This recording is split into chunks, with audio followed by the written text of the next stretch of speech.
اسے گھاس کاٹنی تھی، جیسے ہی مایا اس کے قریب سے گزری اس کے وجود سے ایک عجیب سی خوشبو آئی اور امیت اپنے ہوش کھو بیٹھا۔ وہ سوچنے لگا، یہ کون ہے؟ کہاں سے آئی ہے؟ کیا یہ اسی محل میں رہنے والی مہمان ہے یا اس محل کی ہی ہے یہ؟ جب مایا درختوں کے پیچھے غائب ہو گئی تو امیت نے ٹھنڈی سانس لی اور اپنے کام میں لگ گیا، لیکن اس کے دل میں اس خوبصورت لڑکی کا جو چہرہ تھا وہ نقش کر گیا۔ اس کو تھا کہ وہ مجھے بار بار دکھے۔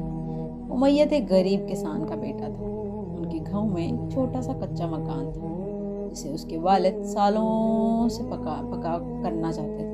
اب پکا کرنے کے لیے پیسے چاہیے، لیکن ان کے مالی حالات اتنے اچھے تھے ہی نہیں۔ یہ ممکن نہیں ہو سکتا تھا کہ وہ گھر کو پکا کرے۔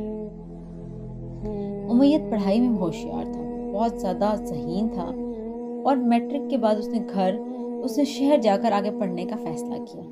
شہر میں رہنا آسان نہیں تھا، کیونکہ ایک تو امیت کے گھر والوں کے مالی حالات بہت خراب تھے، اوپر سے وہ شہر پڑھنے آ گیا تو خرچہ تو بڑھ جاتا ہے۔ تو خیر مشکل تو بہت تھا، لیکن وہ ایک محنتی بچہ تھا۔